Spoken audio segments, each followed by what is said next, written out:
Yo, what's up? Magandang hapon mga idol. Kumusta po kayong lahat? At welcome back po again sa ating panibagong vlog. So, sa vlog pala na to ay magbabalik na po tayo sa ating pagbablog about dito kay Honda Supremo. So, matagal po tayong nawala sa pagbablog natin about sa mga Honda Supremo natin dahil nagkaroon po kasi ng napakaraming schedule yung GMR charity event na ginagawa po namin.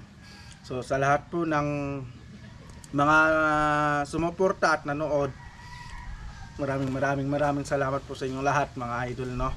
So ngayon pala ay pag-uusapan natin ang review ni Raptor na pula dahil good news mga idol, 10,000 kilometers na po ang kanyang natakbo. So bago pala tayo magpatuloy mga idol, isang mabilisang intro muna tayo.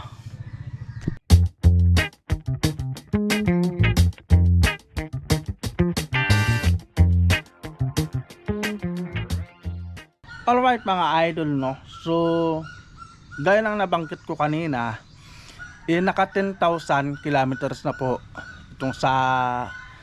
itong ating Honda Supremo na si Raptor. So ngayon magre-review tayo mga idol. I-review natin kung ano ba yung mga nasira na o pinalitan na natin sa aking alagang si Honda Supremo, no. So bago tayo magpatuloy, i-review din natin itong mga nag-comment sa ating comment section dito sa YouTube channel natin, no. So isang mabilisang shout out lang to. So shout out nga pala kay Idol Benhard Vergara, kay Idol Francisco Jr. Liwanag, kay Sir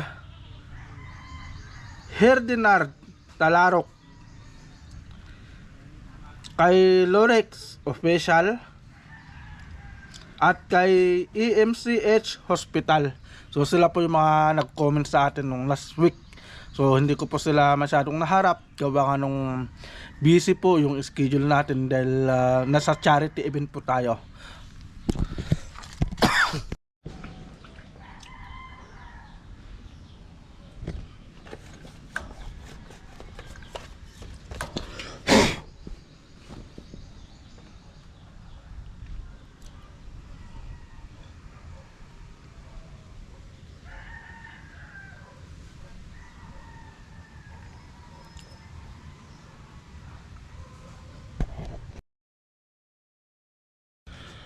Alright mga idol, no. So sisimulan na natin ang ating pagre-review dito sa ating Honda Supremo. So ano nga ba yung mga napalitan dito mga idol, no? So uunahin po natin itong gulong. Yan. Itong gulong po ang pinalitan na rin po natin, itong gulong na to. Pero ang pinalit po natin ay stock pa rin na gulong ng Honda Supremo. So galing po ng kasa. So yan po yung isang napalitan natin. Tapos sprocket, kadena, so set po yan. Yan po yung last na naging vlog natin nung bago kami nagpa charity event. So yan po yung isa sa mga napalitan mga idol, sprocket. Tapos spark plug po, ayan. So nagpalit na rin po tayo ng spark plug mga idol. So yun lang po yung mga napalitan dito sa ating Honda Supremo mga idol, no. Tapos maraming nagtatanong din, ito na, oil filter, kung may oil filter daw to. Wala po. So ang mayroon lang po sa Honda Supremo is oil strainer po. So dito po sa side na to mga idol yon. Ito sa side na to. Kaya kung magtatanggal po kayo ng oil strainer, itong side po na ito. Nasa loob po yung oil strainer nya. Tapos change oil po, every 1,000 kilometers po tayo nag-change oil. So na-change oil ko na po to si Raptor na pula. So hindi ko na po na-i-vlog gawa nga nung hitik po kasi yung schedule ng charity event. So nag-focus po ako muna dun sa may charity event na ginagawa namin. Kaya yun po yung mga ginagawa ko dito sa aking alagang si Raptor na pula. Change oil every 1,000 kilometers po yan. Walang palya po yan. So kung 10,000 kilometers na po siya, 10 beses na po ron tayo nagpa-change oil. Yun po. So yun lang mga idol, yung mga pinalitan natin dito sa ating Honda Supremo. At ito nga pala, marami rin nagtatanong dito, hard starting pag umaga. So ito mga idol magmula nung isang araw hindi ka pa po napapaandar to. Magmula nung isang araw. So try natin. Kasi matagal na naka-stack yan mga idol. So mga nagsasabi na is hard starting daw ang Honda Supremo. Ayan na.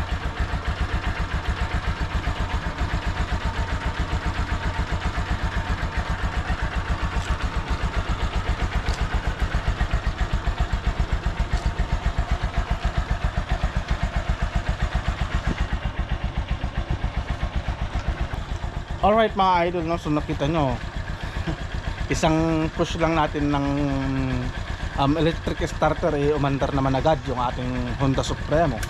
So masasabi ko na hindi po yan hard starting ang aking Honda Supremo. So ibig sabihin yan, kondisyon po ang alaga ko. So after po ng 10,000 kilometers niyang tinakbo, ay isang taon po saka 5 buwan na itong aking alagang Honda Supremo. So mag-aanim na po sa katapusan ng December. Makita nyo naman po mga idol, no? Yun lang yung mga pinalitan natin. Gulong, tapos sprocket. Isang set po yan. So yan po kasi syempre po ginagamit po yan. So may nagsasabi kasi muntik pa ako matumba. So may nagsasabi kasi na sirain ang Honda Supremo. Natural lang po na may nasisira sa mga motor, kasi hindi po habang buhay yung mga spare parts na yan. Kagaya ng mga nabanggit ko, gulong, saka itong kadena, saka sprocket. Kaya sa mga gusto nyong magkaroon ng motor na Honda Supremo na hindi naman sirain, huwag nyo na lang gamitin para hindi masira, di ba? Ganun lang yun. At shoutout nga pala kay EMCH Hospital, nagtatanong kung natural lang ba yung amoy gasket pag bagong labas yung Honda Supremo. Hindi ko masasabi kung natural lang yan, pero nung nilabas ko itong aking alagang si Honda Supremo mga idol, ganun din siya, amoy gasket din siya. Lalo na pag yung mainit na yung makina, talagang nangangamoy gasket siya mga idol. Pero nung nagtagal, nawala rin yung amoy na yun. So sana ay nasagot ko ng maayos yung mga tanong nyo mga idol, no? So nakakamiss talaga itong pagbablog natin about kay Honda Supremo, no? At namiss ko rin po kayong lahat. So kumusta naman kayong lahat? At yun lang po yung vlog natin mga idol. So